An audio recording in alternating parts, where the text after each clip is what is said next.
This is Eleanor from Spain. Dear Rupert, thank you very much for all that you share. I gather from your pointings that there is no need to search for the self or enlightenment, as our self is already perfect.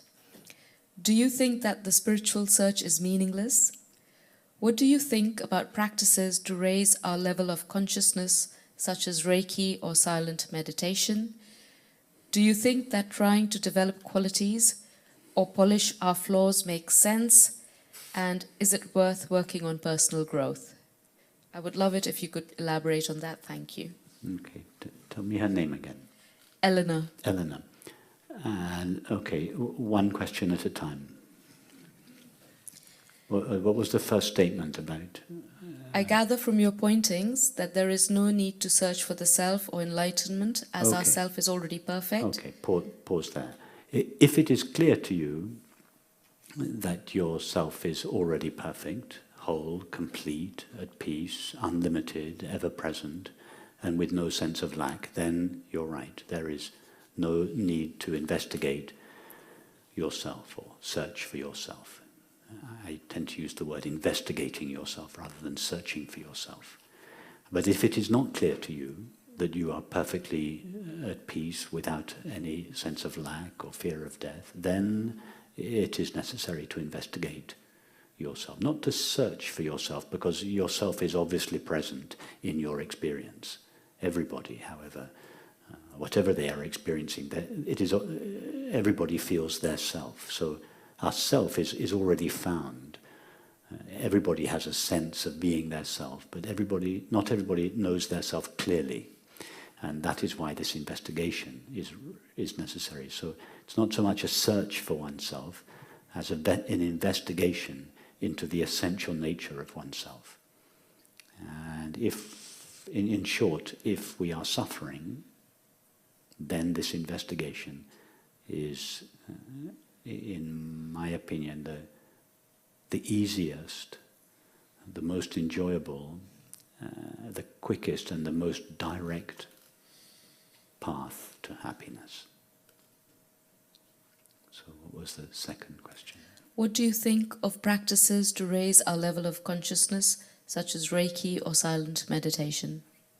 Okay, well, if your question had been, what do you think of practices aimed at raising the level of consciousness, then I would have said, I think they're a waste of time, because there's no such thing as raising the level of consciousness. Consciousness is always in the same condition. It cannot be raised or lowered, or so.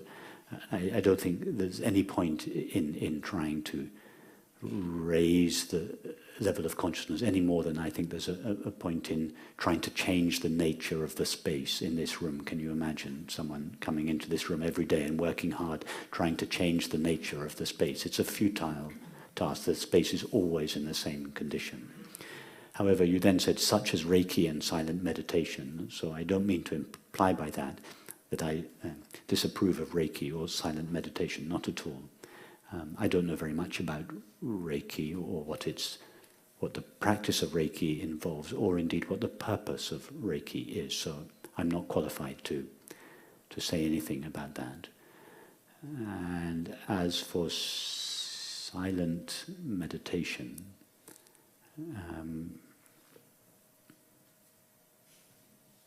if by silent meditation you mean simply abiding knowingly as the presence of awareness, resting in yourself or as yourself, then yes, I recommend that, not with the purpose of raising the level of consciousness, but for the purpose of resting in and as the presence of consciousness, not how it might become, but how it is now. Yes, that there is some value in simply resting in your own being, or being knowingly the presence of awareness, irrespective of the content of your experience, your thoughts, feelings, etc., just resting as awareness.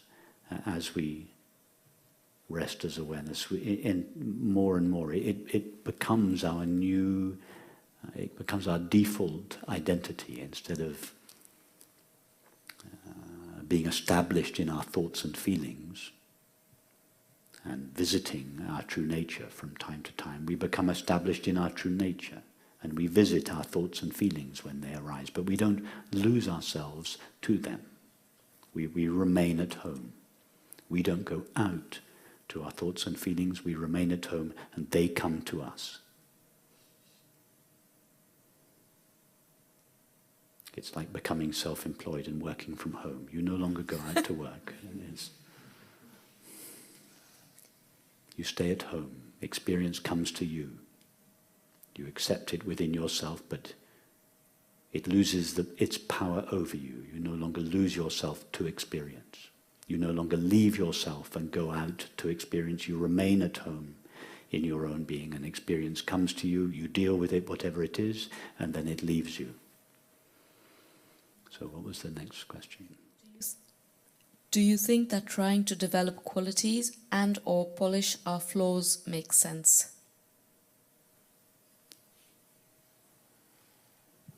So developing qualities, polishing our flaws. No, I wouldn't recommend polishing your flaws. They'll just get better and better. You don't want to polish your flaws. No, I don't recommend tampering with our flaws, because our flaws all have a single source, the sense of separation, the belief that we are temporary and finite. So rather than trying to change each flaw or improve our character, it would be better to investigate the nature of self on whose behalf these flaws arise. Let's say, for instance, that you're very emotionally reactive. The reason why we're emotionally reactive is because we feel that our self is being threatened or diminished or not respected or not loved or not validated by the other person. And therefore we feel we have to defend our sense of self, and this defense expresses itself as emotional reactivity, sometimes physical reactivity. So rather than work hard at being less reactive or confrontational in relationships, it would be better to investigate the nature of yourself. Because if you investigate the nature of yourself and you discover that what you are needs no validation from anybody, that it cannot be diminished or hurt or harmed or disrespected, then if this becomes your new default sense of yourself, then your emotional reactivity will just automatically diminish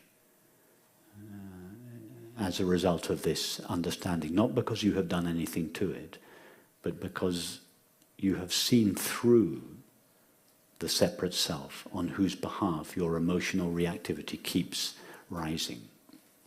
So no, I don't recommend polishing or developing these characteristics. Is it worth working on personal growth?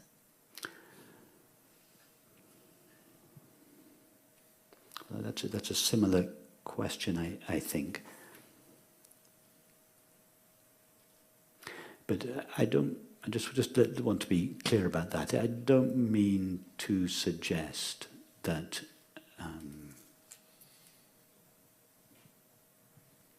if you have a particular habit or tendency, let's say in a relationship, particularly intimate relationship, you find yourself in conflict, and you are arguing with your friend or your partner. You may find that, for instance, you have a tendency to interrupt all the time. So that would be a very specific tendency. And as well as investigating the separate self on whose behalf your emotional reactivity rises, it would be perfectly legitimate for you to make a specific effort not to interrupt your companion when he or she is talking.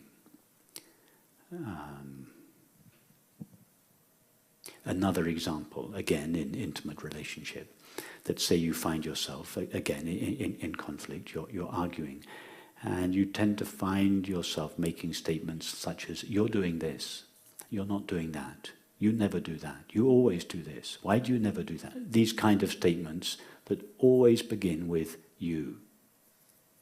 And you might notice that you're always projecting onto the other, making the other, describing what your partner is doing, always making these you statements. Now, you could make a conscious effort in your responses to your partner when you're in conflict, not to begin your sentences with you.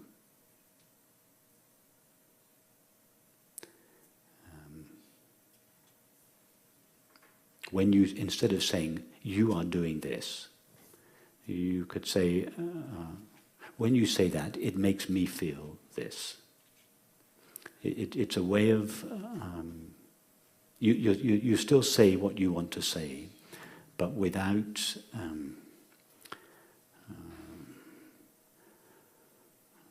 judging, blaming, criticizing the other. And therefore, there's much more possibility that the conversation will be open rather than provoking resistance in the other person. So these are just examples. These are examples of the kind of modifications to your behavior that would also be legitimate,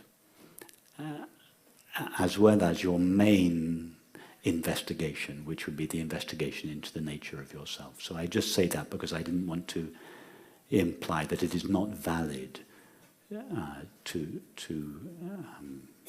consider one's own behavior, particularly in relationship.